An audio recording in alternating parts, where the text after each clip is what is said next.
Sri Lanka versus team ইন্ডিয়ার দ্বিতীয় ODI ম্যাচে কে জিতবে এটা কিন্তু আমাদের দেখার অপেক্ষা। তবে প্রথম ওডিআই ম্যাচে আমরা দেখেছি যে শ্রীলঙ্কা 231 টার্গেট দিয়েছিল টিম ইন্ডিয়াকে।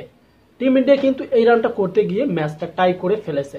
বাট এই যে দ্বিতীয় ওডিআই ম্যাচটা কি করবে, শ্রীলঙ্কা কি জিততে পারবে নাকি টিম ইন্ডিয়া আবারও টাই করবে, খুবই কিন্তু একটা ইন্টারেস্টিং আমরা বিষয় দেখব।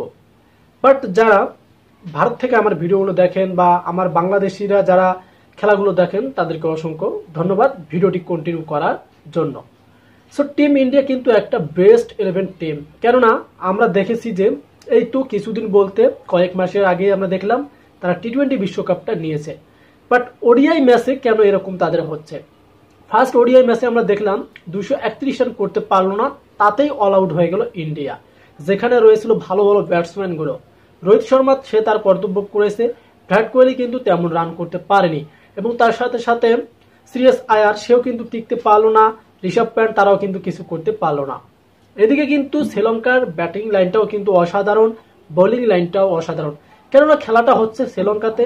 এ কারণে কিন্তু শ্রীলঙ্কার একটা ভালো পজিশন থাকে, যে দেশের মধ্যে খেলা হয় সেই দেশের প্লেয়ারের একটু সাহস বেশি থাকে এবং সব বিষয় জানা থাকে। বাট আজকের এই দ্বিতীয় ওডিআই ম্যাচে কি হতে চলছে, যদি প্রথমত ইন্ডিয়া ব্যাটিংয়ে নামে তাদের লক্ষ্য থাকবে 300+, আর এদিকে যদি আবার আজকেও টসে জিতে শ্রীলঙ্কা ব্যাটিংয়ে নামে, তাহলে যদি আজকে তারা আবার 250-260 করে, ইন্ডিয়া কি করবে, জিততে পারবে? এটা কিন্তু কমেন্টে রাখলাম আপনাদের কাছে, অবশ্যই কমেন্টে জানিয়ে দেবেন যে আজকের ম্যাচটা দ্বিতীয় ওডিআই ম্যাচটা শ্রীলঙ্কা জিতবে নাকি টিম ইন্ডিয়া। সো যতটুকু খেলা দেখি সেক্ষেত্রে কিন্তু টিম ইন্ডিয়া আজকে অনেকটাই চেষ্টা করবে আজকের ম্যাচটা জেতানোর জন্য, কারণ আজকে যদি জেতে পরে যে একটা ম্যাচ থাকবে থার্ড মানে ওডিআই ম্যাচটা, সেখানে জিততে পারলে টিম ইন্ডিয়া কিন্তু সিরিজ জিতে যাবে।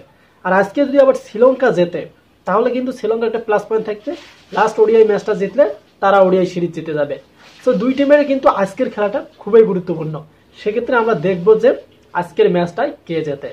সো ভিডিওটি এখানে শেষ করতে চাই, যারা স্পোর্ট ভিডিও পছন্দ করেন তারা আমাদের পেজটিকে ফলো করে রাখতে পারেন। ধন্যবাদ।